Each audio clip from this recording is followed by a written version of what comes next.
Nishino Akane wakes up in the morning and gets prepared for school. There she is greeted by most students, however, she sees Kageno, the one she despises. He always calls her by the wrong name, which makes her angry.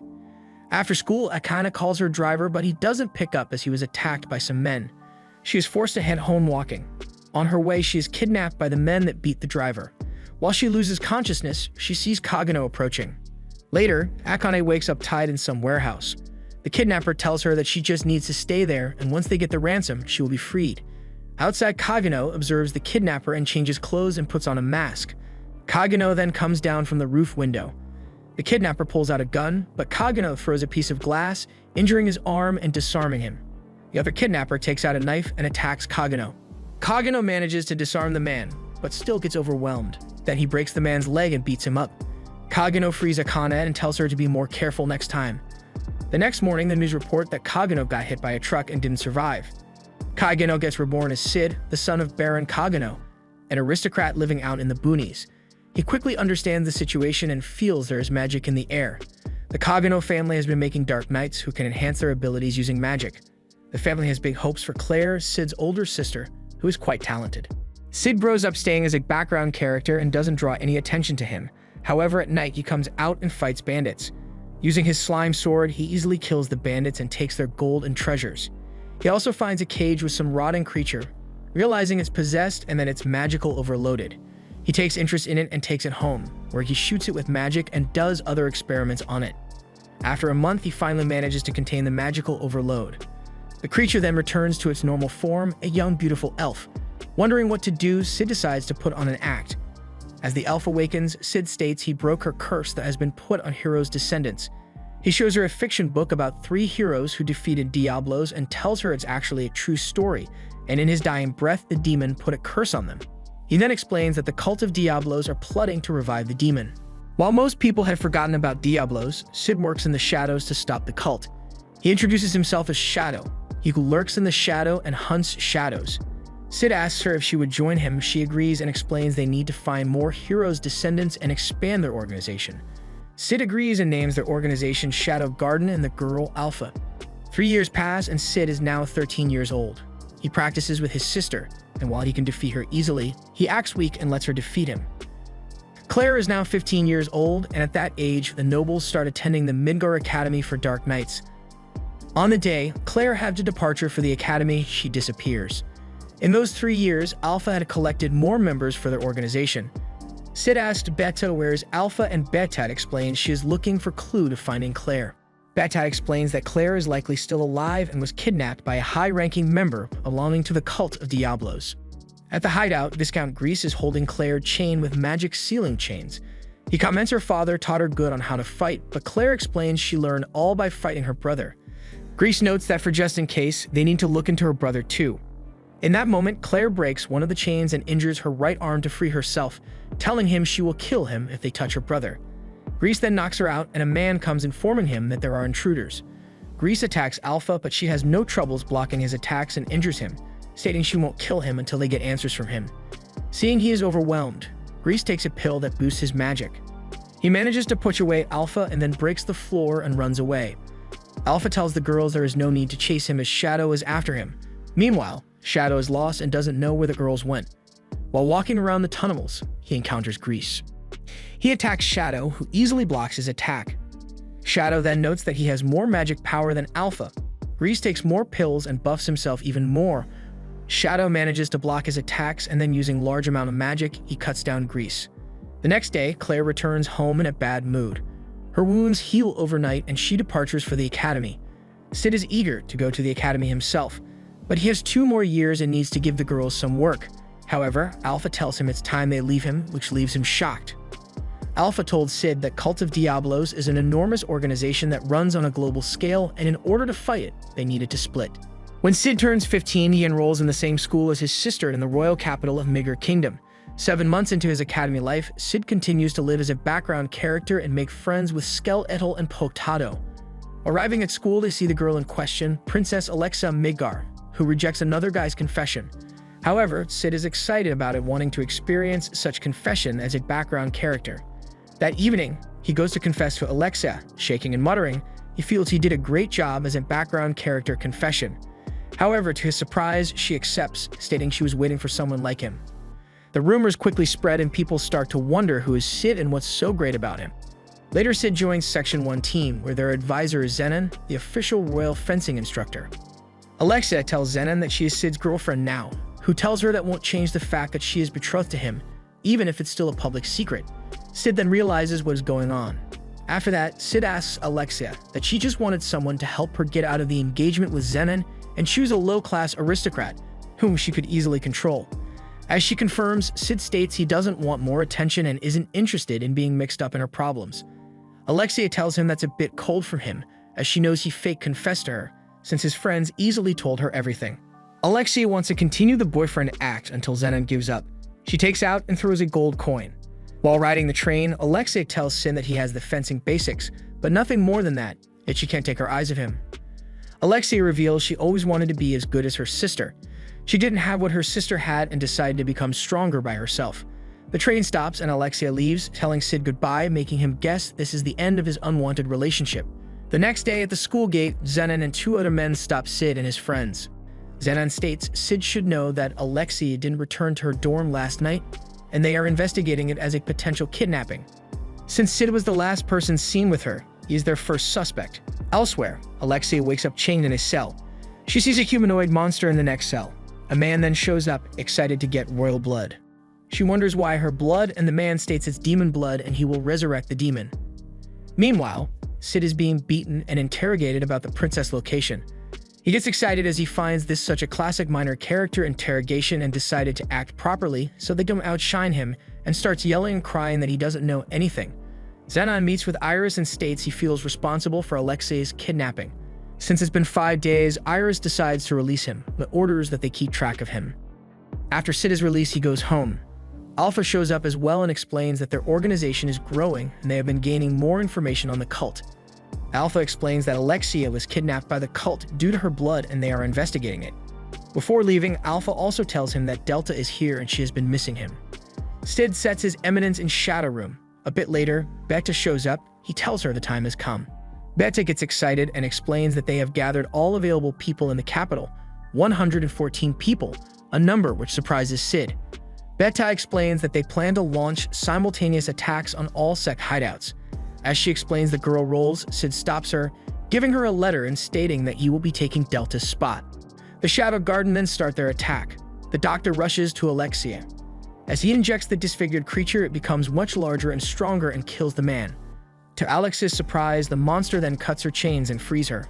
While Alexia looks for an exit, she encounters Zenon, who explains that this is his facility and he was funding the doctor. Zenon explains that with her blood and his research, he will be guaranteed the 12th seat in the Knights of the Rounds, the highest-ranking knights in the order. Alexia attacks him, but she is no match for Zenon, who easily disarms her. Sid then comes and introduces himself as Shadow. As Zenon attacks Shadow, Sid moves behind him and mocks Zenon. Meanwhile, the monster had escaped above ground. After evacuating the citizens, the knights face it, but their attacks are ineffective as the monster just heals. Iris comes and inflicts a more serious wound on the monster, but it heals that too. She decides to get more serious and cuts the monster arm, however the monster easily regenerates it. Seeing that, Iris decides to cut it to small pieces so that it won't be able to regenerate. After inflicting several wounds, Alpha comes and states she is just making her suffer. Alpha then attacks the monster, curing it and returning it to her original human form, a young girl. Alpha then tells Iris that they are Shadow Garden and she should just stay back and enjoy the show as they deal with this situation. Meanwhile, Zenon decides to get more serious and uses more magical power, but is still easily overwhelmed by Shadow. Annoyed, Zenon takes out some red pills and explains that by taking them he will awaken a new nature beyond human limitations.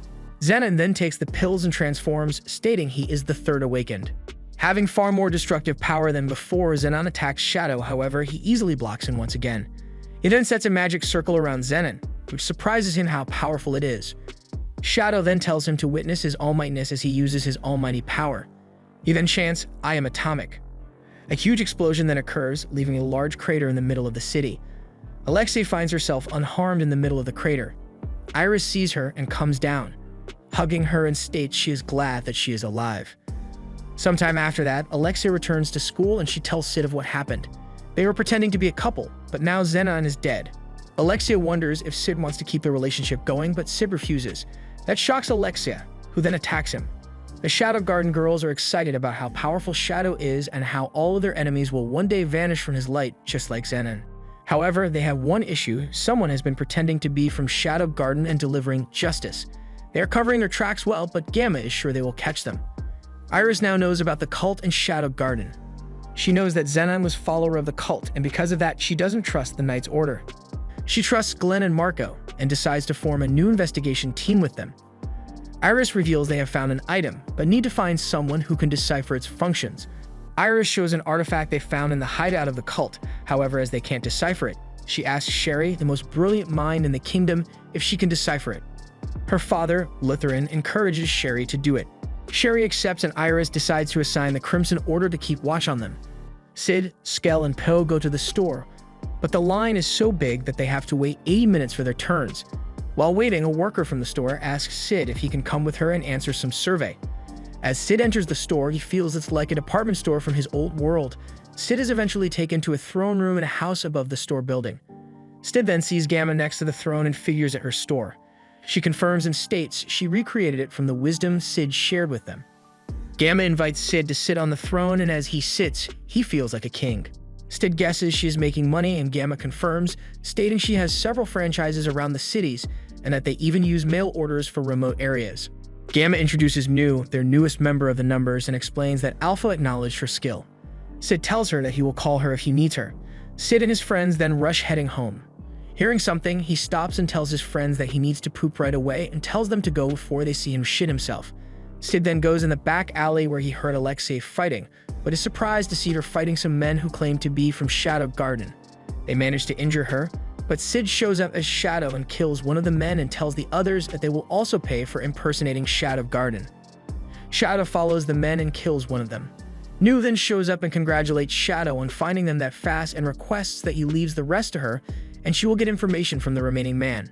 Shadow agrees and leaves. Nu then cuts the man's arm, disarming him, stating she isn't as forgiving as Shadow. Elsewhere, a man informs a knight that he lost contact to the puppet and the two other men. The knight states it's fine as they located the item they need and their priority is retrieving it. Sid decides to give a chocolate that he took from Gamma's store to the first girl he sees. Sherry then sits next to him and he gives her the chocolate and leaves. Nu disguises as a student and approaches Sid at school. She tells him that the man they caught had a powerful brainwashing that broke his mind and wasn't able to obtain any information from him. While Nu explains things, Sid is distracted and is thinking how Skell ended up signing him for a fencing tournament. Later at the tournament, Claire easily wins her fight. Next up is the student council president Rose versus Sid. He decides to show his 48 techniques he mastered. As their fight starts, Sid lets himself get hit and coughs fake blood, showing his secret background character technique spinning drill fall, bloody tornado, and unsightly defeat in the first round at the hands of an indisputable champion. Sid continues to get one-shotted, but stands after each hit, wanting the fight to continue. Oriana is surprised by his determination and decides to get serious. As she attacks, the judge jumps in and saves Sid, announcing the end of the fight and Oriana as winner. Sid protests and wants to continue as he still has 33 techniques to show off, but he is carried out. After the fight, Sid approached by Sherry, who explains she watched his fight and he was incredible as he kept standing up. She then gives him cookies she baked as thanks and suggests they can start as friends. Sid isn't sure why she gave him cookies and what she means by starting as friends, but he accepts. Sid meets her father and recognizes him as an important person. After some small talk, he uses his injuries as an excuse to leave. After 5 days, Sid returns to school. At the same time, a masked knight from the cult decides to start their plan. He creates a barrier around the school, but seemingly only Sid notices it. Some men then come in the room claiming to be from Shadow Garden and explaining that they are taking over the academy. Oriana decides to fight them, but realizes she can't use magic. The fake Shadow Garden members are able to use magic, and one of them easily breaks Oriana's sword. He then attempts to kill her, but Sid rushes in and pushes her away while taking the hit and then falls to the ground covered in blood. Rose wonders why he gave his life away to save her, but then guesses he loved her. The terrorists then move all the students to the auditorium.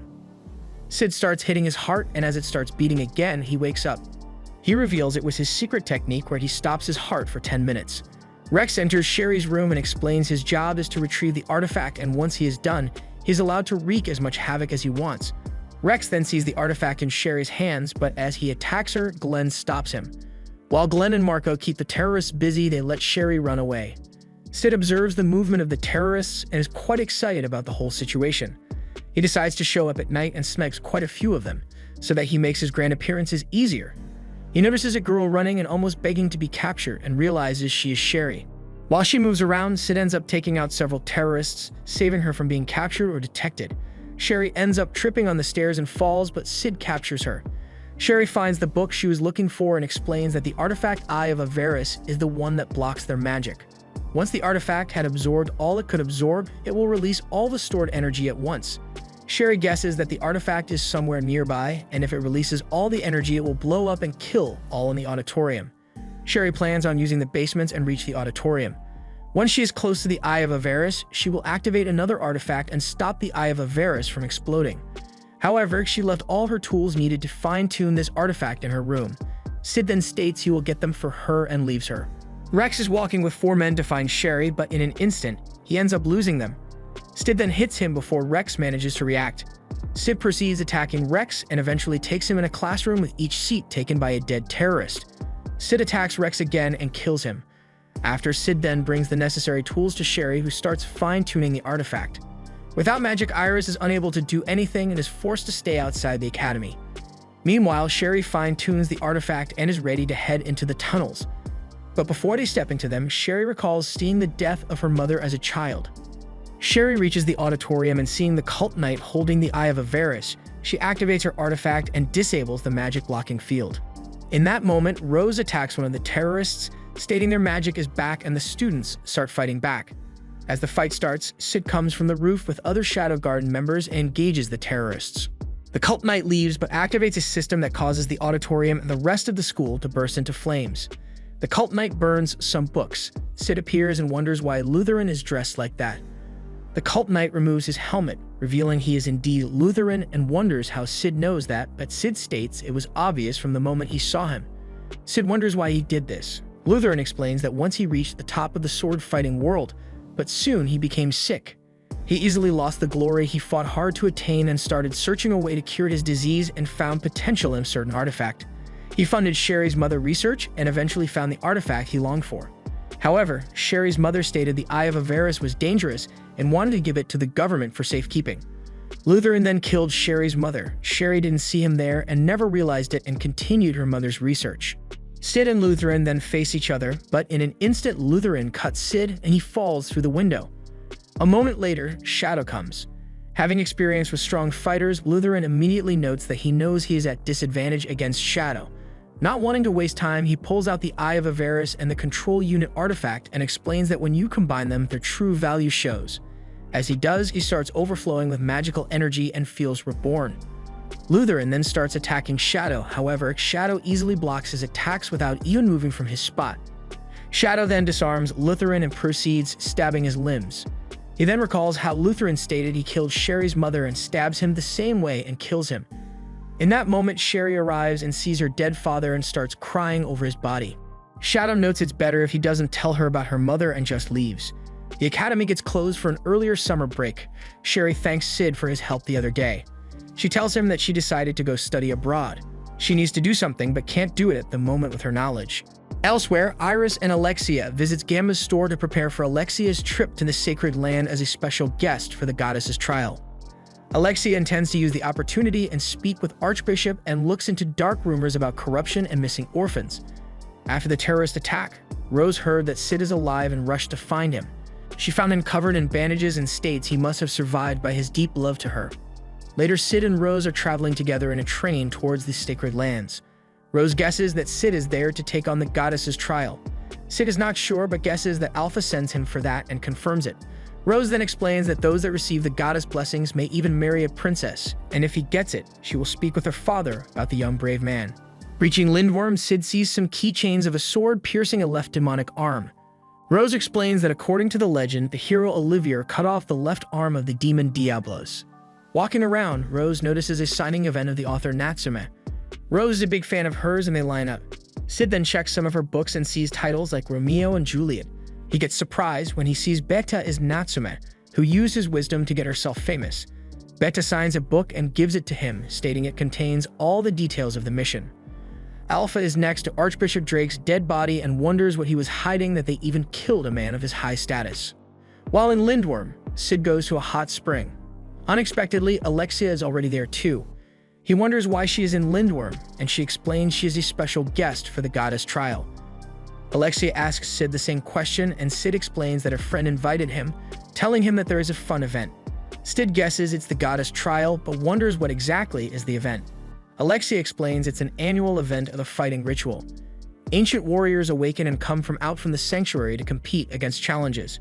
To participate, you need to request it in advance, and the ancient warriors only answer the call of challengers they deem worthy. A few years ago, the wandering swordsman Venom managed to summon Olivier, but he lost to him. Alexia explains that she isn't there to fight. She had an audit with the Archbishop, but he was murdered. If Sid joins the Crimson Knights, she can tell him more about it, but Sid isn't interested. The new acting Archbishop Jack Nelson cancels the audit with Alexia, explaining that she was there investigating the previous Archbishop, but he is now dead, and they will be investigating his death. The goddess trial is starting, and Alexia is sitting next to Beta. The trial starts, and all contenders fail to summon a warrior. Sid is getting bored and hopes the trial ends soon. In that moment, the announcer reveals the next challenger is from Midgar Academy for Dark Knights, Sid. Sid wonders if he should come out, but if he do so, the ancient warriors are usually matching the strength of those that come out, and it may be revealed he is quite strong. But if he refuses, if the academy hears that, he may get expelled. He creates a light above the arena to distract the people and then jumps in as Shadow. A person then appears. Beta recognizes the person as Aurora, the Witch of Calamity. However, there isn't much information about her due to the chaos and destruction that came after her. Shadow and Aurora face each other and smile in excitement. As they start fighting, they are both enjoying their battle. Initially, Shadow is just observing and dodging all of Aurora's attacks. He sees that Aurora can't use her full power and then defeats her with a single slash. Shadow then leaves, shocking everyone that he won. Sid feels he has done a good job, and people will talk about Shadow and forget about Sid. A magical door then appears next to him. He moves away, but the door follows him. Realizing he won't be able to escape it, he decides to enter. Another door appeared in the middle of the arena. Nelson wonders if the sanctuary responded to Shadow and explains that the door appears to those who are worthy to pass through it. The door starts opening, and Nelson gives orders to remove the citizens and that the trial is cancelled. He then tries to make Alexia and the rest leave, but Shadow Garden appears led by Alpha. Epsilon had defeated Nelson's guards and states he will be coming with them inside the gate. Nelson refuses and calls his guard Venom to kill Epsilon. He attempts to cut Epsilon, but she quickly defeats Venom. Epsilon then grabs him and jumps into the door. Other Shadow Garden members take Beta as hostage and get in the door as well. The door starts to close, but Alexia and Rose jump in as well. Alexia and Rose are transported to where Alpha is. Alexia states she tripped and fell into the door, but Alpha doesn't care and tells her that it's fine if she also learns. Alpha explains that this is where the hero Olivier cut the Diablo's left arm and they sealed it. They came to learn more about the cult, but know that Nelson won't talk. Alpha then points at a statue of the hero Olivier, surprising the girls it's an elf woman. Alpha then shows her face, which is the same as Olivier. Nelson then realizes she was a possessed elf, but as she wasn't compatible, she should have been dead. Alpha states they know the truth behind Olivier and the possessed. They suspect that the cult goal isn't just reviving the demon and states they should proceed to see for themselves. Alpha then activates the big door and opens it. Sid enters a room where Aurora is and wonders if she summoned him. Aurora states she didn't, but notes they had a fun fight. Sid wonders how they can leave, but Aurora states her memory is incomplete and doesn't have any memories of ever leaving. Sid then frees her, and Aurora states, since they have the same goal of leaving this place, they should work together. She explains she knows how to free herself and that the sanctuary is a memory prison created from ancient battles. If they go to its center and destroy its magical core, then she will be free. Sid agrees and wonders what she will do once she is free, and Aurora states she will vanish into nothing. Alpha and the group explore the facility, and Alpha explains that this is the memories of the hero Olivier. Long ago, the cult gathered orphan children and used them for experiments. Most of the children ended up dying, and a small group of girls survived. Meanwhile, Sid and Aurora see a memory of young Aurora who is crying. Aurora states that to move forward, they need to end this memory. She slaps the young Aurora, telling her that crying won't change anything, and soon the memory shatters. Alpha explains that Olivier was one of the compatible children, and they implanted Diablo's cells in her. Nelson states they didn't have a choice as they needed power to fight the demon. Alpha proceeds explaining that once Olivier matured, she was given a mission to extract new cells from Diablos. Olivia remained obedient, believing that if she does her mission, it will lead to people living in peace. But no matter how many parts she cut, the demon still lived. The cult used powerful artifacts to immobilize the left arm and gain more Diablo cells. They were able to create red pills, but its side effects were too strong and not what the cult wanted. They were able to make pills that will grant tremendous power and ageless body. Alpha points to a man in the memory and to Nelson. Alexia and the rest realize it's the same man. Nelson reveals they call the drug beads of Diablos. Alpha states it had 2 flaws. The first flaw is that they need to take the beads once a year or the effect will disappear. The second flaw is that they can only produce small amounts, and Nelson reveals it's 12 per year. Alpha guesses that's why the Knights of Rounds contain only 12 members. She asks Nelson, calling him the 11th of the rounds, if she is correct. Nelson confirms and states he is Nelson the Avaricious. He buffs himself, but in that moment, Delta stabs him from behind and throws him down into the water. Nelson comes out of the water, breaking the memory and separating them into groups. As he faces Alpha and Delta, he multiplies himself. Delta easily cuts down Nelson's copies, but feels something is wrong.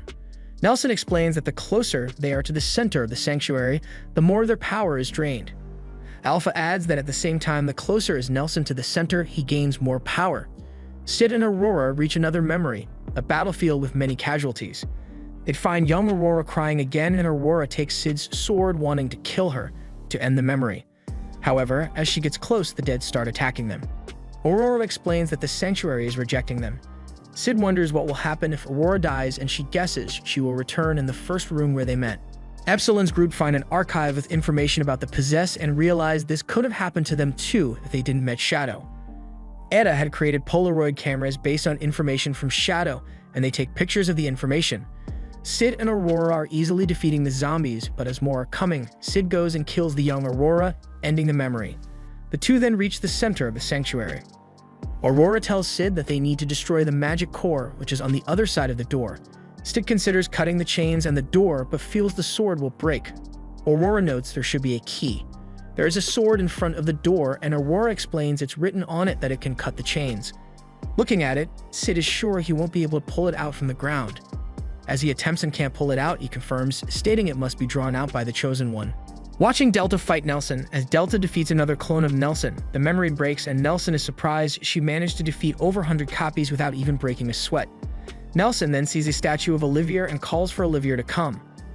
Olivia comes out, but at the same time, Epsilon joins Alpha and states they are done with the investigation and can leave. Nelson is surprised that they are running away, but Alpha explains their objective is to cut off the source of power, and now they know how the sanctuary defenses work, so they will be returning again. As Alpha and the rest leave, Nelson starts wondering what to say to the rest of the cult members and guesses he will explain that he lured them here to expose their identities, and that with Alpha's blood they can perfect the beads. He then gets a notification that someone is in the sanctuary's center. Nelson appears where Sid and Aurora are. Sid sees Olivia and that she has the same face as Alpha. Nelson then sends Olivia at them and Sid goes to face her, knowing that she is quite strong. Olivia attacks Sid, who blocks her attacks, but she sends him flying everywhere and ends up breaking his sword. Nelson orders Olivia to finish him off. Aurora jumps in and asks him to stop. Even though she doesn't remember it well, she knows that no human can defeat Olivia. Sid, who has been keeping his right eye closed for a while, opens it, stating he got them. Olivia stabs Sid, but he grabs her and bites her neck, ripping it and defeating her. Nelson summons countless copies of Olivia. Several attack Sid, but he opens his right eye and defeats them using his magic. Nelson is surprised he is able to use magic. Sid explains that he just tempered with the magic until it was too solid to be absorbed. It took him some time, but it's something simple. Nelson can't believe that's possible and orders the Olivia copies to kill him. Sid fights them, but as his wound continues to bleed, he notes the playtime is over. He then decides to take out all copies at the same time and starts casting his ultimate spell, I am the all-range atomic, but before he finishes, one of the Oliviers stabs him in the heart. However, Sid is unaffected and finishes his spell. The explosion obliterates all Oliviers along with the chained door and everything else. Sid wakes up with Aurora by his side. She is surprised that he survived being stabbed in the heart, and Sid explains that he used magic to move his heart to the other side. Aurora starts disappearing and confesses that she was the one that called him there. Before completely disappearing, Aurora tells Sid what to do if he ever met the real her. Alexia, Rose, and Beta look at the aftermath of Sid's spell. Alexia feels frustrated in being weak and unable to do anything. She wants to start an organization with Rose and Beta and look up for information and decide what to do. Beta states that they have no precise plan, but both Rose and Beta agree to form a team. Epsilon reports to Alpha that the sanctuary has been obliterated.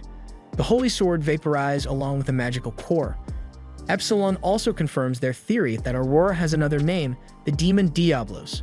Epsilon wonders if she should report to Shadow, but Alpha states it's not needed as he knows everything. Alpha receives news that the Royal Chancellor Perv Ashat will be visiting the royal capital of Midgar. Alexia explains to Iris that the Archbishop was part of the cult. To be able to keep the sanctuary a secret, they need some big organization, and she wants to investigate the divine teachings.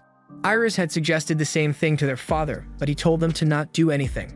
However, Iris feels that if she wins the Bushin Festival again, she will have more backing and support of the people, and their father will have to listen to her.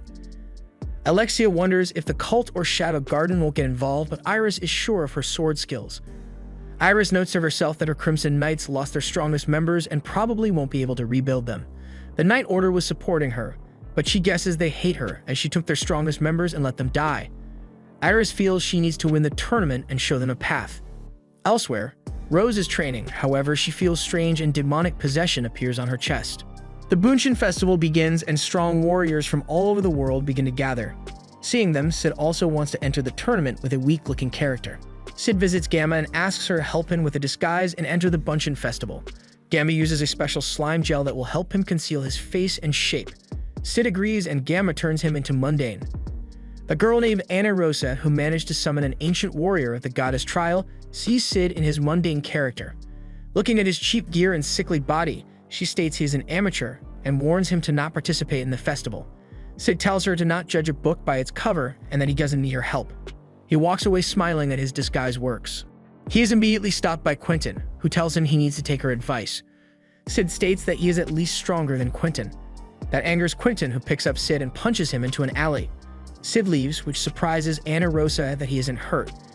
Later, he meets Rose, who explains she got friends with Alexia and Natsume. She also reveals that she is going to meet her father and he will be introducing her to her fiancé Perv Ashat. Rose explains that she is a princess from a land of art and culture, but she disappointed and betrayed a lot of people when she decided to become a knight. When she was young, she met a hero and was inspired by him to pick up the sword. She asks Sid if he will keep believing in her and Sid confirms it. The next day, Sid and Skell are watching fight. Skell explains that he is gathering data so that he can make better bets. Sid ignores him, but Goldo shows behind Skell, stating he finds that fascinating. Next match is Gonzalez versus Mundane Man. Sid states he needs to take a dump and leaves. Goldo decides to analyze the fight and explains you can get general idea of the fighter's strength before the fight. Goldo expects Gonzalez to win in less than a second. A second after the fight starts, Gonzalez falls down. People assume that Gonzalez tripped and fell and Mundane is announced as winner, which disappoints the crowd. Ana Rosa, however, saw how Mundane landed 2 quick punches on the chin. Tomorrow, Mundane will be facing Goldo. Early in the morning, Skell knocks on Sid's door and shows him the newspaper stating that Rose stabbed her fiancé Perv Ashat and ran away. Alexiev and Beta look at Rose's situation. Beta is informed that Rose made it through the sewers and is into the underground ruins right now. Between the tournament fights, Sid encounters Beatrix, who smells the scent of elf on Sid. Beatrix explains she is looking for the daughter of her sister and wonders if Sid had seen someone that looks like her. Sid is immediately reminded of Alpha, but denies it. Soon Sid will have to fight Goldo, so he enters the arena in the form of Mundane. The match starts and Goldo rushes at Mundane. He swings his sword, but Mundane cracks his neck and dodges it. Angry for humiliating him, Goldo decides to get serious and creates a golden dragon from his magical power. He rushes at Mundane, but Mundane sneezes and blows away the dragon and Goldo, which ends up defeating him. In the next fight, Mundane easily defeats Quentin. People are surprised on what is going on. Later, while walking around town, Sid hears someone playing a piano. As he recognizes the music, he wonders if it should exist in this world and decides to see who is playing the piano, since it may be another reincarnated person. Sid is surprised to see it's Epsilon, who, like Gamma and Beta, is using what he told her to become famous. Elsewhere, Rose recalls how she met her father and Perv Ashat the other day. When she saw her father, the king, she knew something was wrong with him. She drew her sword and attacked Perv Ashat, but the guards attacked her. Rose believes she made a rational decision, but later realizes it wasn't. Even if she managed to kill Perv, he is just one of the cult, whose roots have already too deep within the Oriana kingdom. Perev told her to turn herself in before the bushin festival or he will have her father kill one of his guests. Rose now wonders if it's best to turn herself in as that way it may avoid a war. Rose hears the Moonlight Sonata and starts following the music. Eventually, she finds Shadow, who is playing on the piano. Shadow asks her what she hoped to accomplish, and Rose states she wanted to protect her people but couldn't do anything. Shadow gives her power and heals her possession. After Shadow leaves, some members of the cult show up and Rose defeats them easily. In the evening, Sid returns home. However, he is surprised to see his sister still waiting for him. Claire chokes Sid, explaining that she was getting more and more angry each second she was waiting for him. She is also angry that he keeps breaking his promises, but hands him a ticket to the Bushin Festival, telling him be there and watch her as she is replacing Princess Rose. Sid goes to the Bushin Festival and finds out that the ticket his sister gave him isn't an ordinary reserved seat ticket, but a VIP one. Going to his seat, he sees Iris and assumes he got it wrong. Iris realizes he is Claire's brother and tells him he is in the correct seat. Some students ask Iris if some competitor caught her eye, and Iris explains it's Anna Rosea, but Iris herself still intends to win the tournament. Iris explains that there is one more person who got her eye, an elf who is also the first Bushin Festival champion. Although she won't be competing, the two students realize Iris is talking about Beatrix, but note that she hasn't showed her face in public in over a decade. Sid recalls Beatrix and that he knew she was strong but didn't know she was famous. Sid then excuses himself and leaves. Perev Ashat takes Sid's seat and explains that his king will be attending the festival tomorrow. Perev asks her what she thinks of Anna Rosa's opponent, Mundane Man. Iris states she sees him for the first time, but he doesn't look very strong. The fight between Mundane Man and Anna Rosa starts. Anna Rosa immediately closes the distance and starts attacking, but Mundane parries or dodges her attacks. Mundane then quickly overpowers her, and Anna Rosa realizes that her only choice is to try and counterattack when he attacks. She waits for him to attack and attempts to counterattack, but Mundane dodges. Mundane then slashes and defeats Anna Rosa. Sid starts to like the VIP seating as the maids get him anything he wants free of charge. Moments later, Iris hears the guards stopping a woman with a sword and want her to give it to them. Iris then sees it's Beatrix and explains she invited her. Perev Ashat drugs King Oriana again. Perev is sure that Rose will come to save her father and notes that since she showed signs of possession, she will also become prime material for the cult's experimentation. If Rose doesn't show up, Perev intends to use King Oriana to kill King Midgar.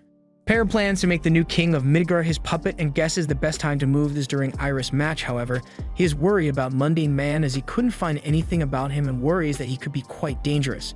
He goes into the VIP seating, and as he passes by Beatrix, she states that he and the king stink. Perev gets angry and orders to take her out, but Iris stops him and explains she is her guest and is Beatrix, the war goddess. Perev then realizes who she is and that she may have awakened the hero's blood. Beatrix apologizes and Perev does the same. He takes his seat and starts to worry about Beatrix, guessing he needs to eliminate her as well.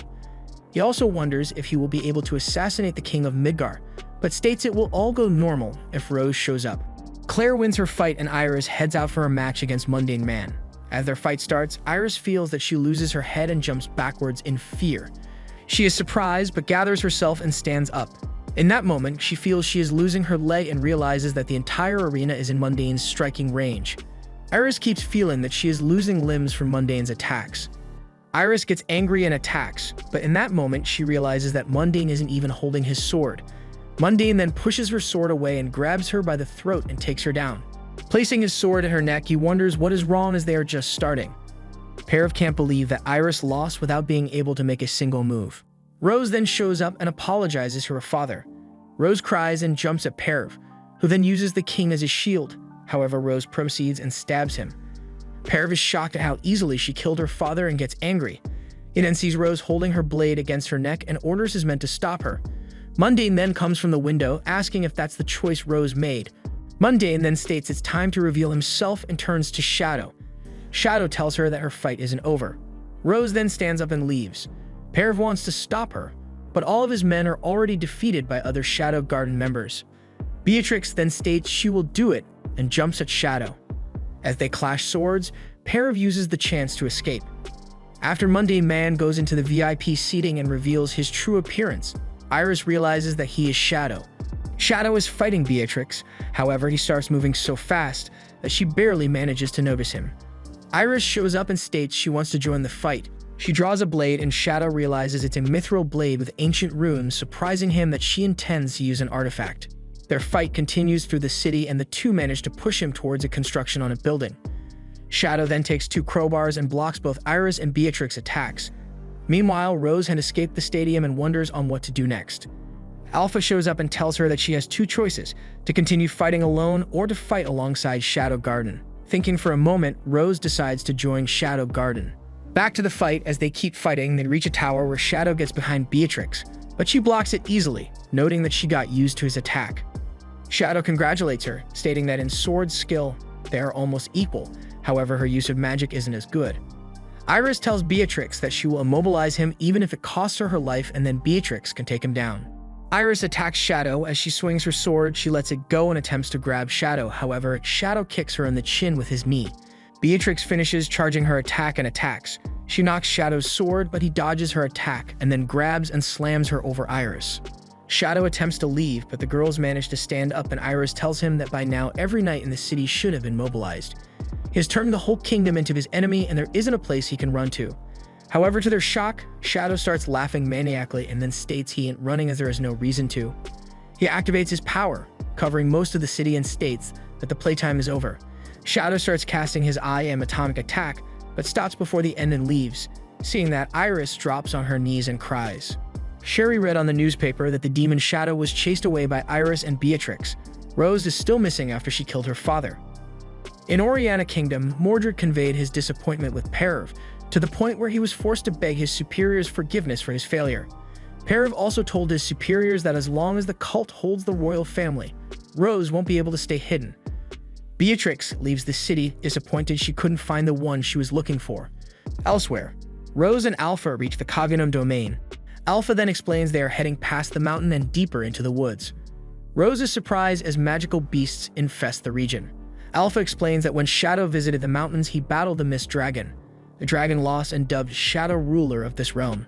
When they reach their destination in the forest, Alpha explains that this is the ancient city Alexandria, Shadow Garden's base of operation. Alpha takes Rose to Lambda and explains that Rose is a new recruit and tells Lambda to train her. Lambda calls 664 and 665 and tells them that she is putting the new recruit in their squad, naming Rose as number 666. Back at the underground ruins, Shadow plays Moonlight Sonata once more as feathers descend upon him. He says that everything has been going according to his designs, but the hour of awakening will be drawing near. The end.